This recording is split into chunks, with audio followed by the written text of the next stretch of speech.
Arcanum 15, Passion. Description of the plate. In the waters of life, the lower third, is found the representation of Geburah, the law. In the middle of the path, or plate rather, appears Typhon, Baphomet, holding in his left hand the staff of command, and in his right hand an ascending serpent. His right hand is masculine and his left is feminine. His breasts indicate that he is androgynous.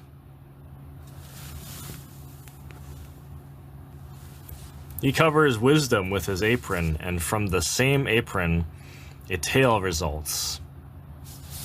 His face is deformed due to errors and sins. The Baphomet represents the brass that humanity has actually blackened due to degeneration. We should whiten the brass.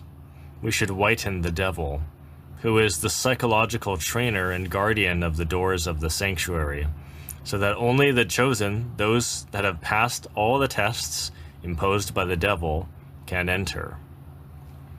Significance of the Arcanum. The 15th Arcanum of the Taureau represents the male goat of Mendes, Lucifer, Typhon Baphomet, the devil. The alchemists must steal the fire from the devil. When we work with the Arcanum AZF, we steal fire from the devil, and we convert ourselves into gods. Thus, the 5-pointed star shines. The horns end in 6 points. The 6th Arcanum is sex, indicating that in sex is either liberation through chastity or slavery of man through passion. There is a difference with the first Arcanum. The right hand is above and the left is towards the earth. The mystery of Baphomet is sexual alchemy, a mystery based on the comprehension of the transmutation of the creative energies. The Baphomet of the Templars must be read backwards. Temopab, which is the symbol of the Latin words Templi Omun Hominum or Hominum Passis Abbas. The meaning of this is the father of the temple of universal peace for men.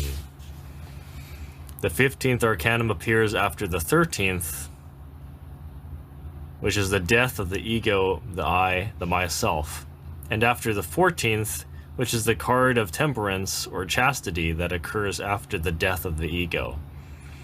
The 15th Arcanum is then the divine androgyny that once again shines. It is the whitewashed brass. And I will add here that 15 is similar to 6. There is that harmony between two polarizations. And there is that dichotomy between suprasexuality and lust, passion. There's that indecision again between chastity and infrasexuality or lust. There's that duality between female and male as well. We know that the interior divine logoi is beyond the body, the feelings, and the mind. Unquestionably, that which is the ineffable, that which is the reality, projects its own reaction or reflection, its particular shadow within each one of us, here and now. Obviously, that shadow, that logoic reflection, is the psychological trainer, Lucifer the tempter. Each one of us has our own particular Lucifer. In the time of the pharaohs in Egypt, the sun of the middle day, the sacred absolute sun, was always symbolized by Osiris or Osiris, while its shadow, its reflection, its Lucifer, was symbolized by Typhon. When the neophyte was ready to suffer the ordeals of initiation in the sacred temples of the ancient Egypt, of the pharaohs. The master approached the novice and murmured this mysterious phrase, "Remember that Osiris is a black god." Evidently, this is the specific color of darkness, of shadows, and of the devil, to whom black roses were always offered. Also, it is the color of the primitive chaos where all the elements and germs of life are totally mixed and confounded. It is the symbol of the element earth, of the night, and of the radical death of all those psychological aggregates that in their conjunction constitute the myself. We need to whitewash the devil with maximum expedited urgency.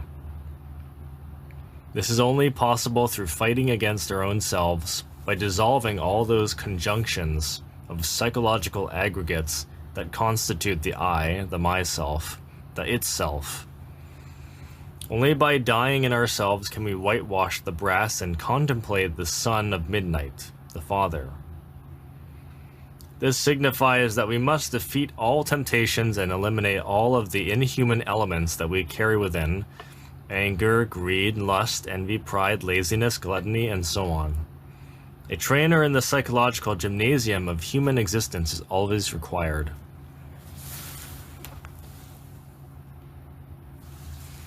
The divine daimon, quoted many times by Socrates, is the very shadow of our own individual spirit. He is the most extraordinary psychological trainer. He delivers us into temptation with the purpose of training us, teaching us. Only in this way it is possible for the precious gems of virtue to sprout from our psyche. Now I ask myself, and I ask you, where is the evil of Lucifer? The results speak for themselves. If there are no temptations, there are no virtues. Virtues are more grandiose when temptations are stronger. What is important is not to fall into temptation.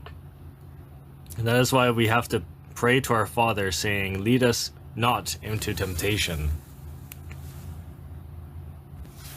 Only through the struggle, the contrast, the temptation, and rigorous esoteric discipline can the flowers of virtue sprout from us. Lucifer as Io, teacher, mentor, certainly is exceptional, unusual, and extraordinary. In the Luciferic temptation, there is an unparalleled didactic, a portentous pedagogy, an astonished attraction, an unmistakable incentive, an occult instigation with secret divine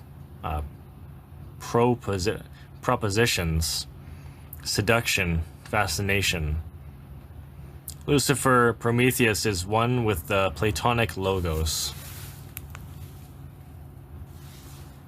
He is the minister of the creative demiurge and the resplendent lord of the Sabbath, the seven mansions of Hades, Infernos, and of the manifested world.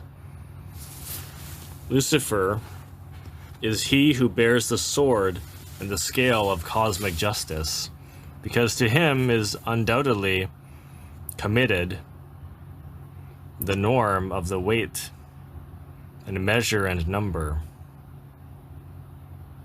He is Horus, Horus, Brahma, Ahura Mazda, and so on. Always ineffable. Lucifer is the composition of Lucy, which is light, and Fer, which is fire. Lucifer is the guardian of the door, who alone is entrusted with the keys of the lumicial, that no one enter therein, save the anointed ones having the secret of Hermes. Those that dare to curse Lucifer pronounce themselves against the cosmic reflection of the Logos. They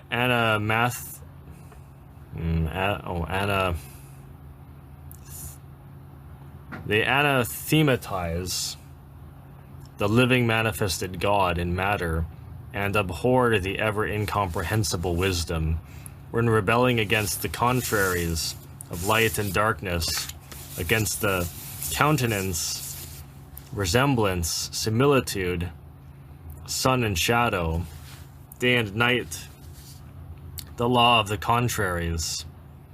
The devil, the reflection of our interior logoi, was the most sublime creature before we fell into animal degeneration.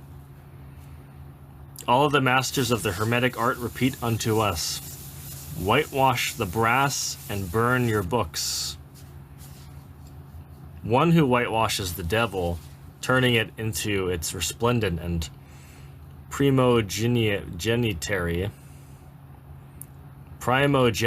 state, one who dies in oneself,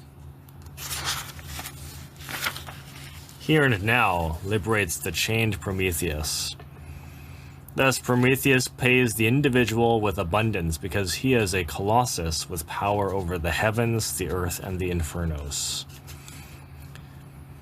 Lucifer Prometheus, radically integrated with all of the parts of our being, makes us something distinct, a different and exotic creature, an archangel, a terrific and divine power.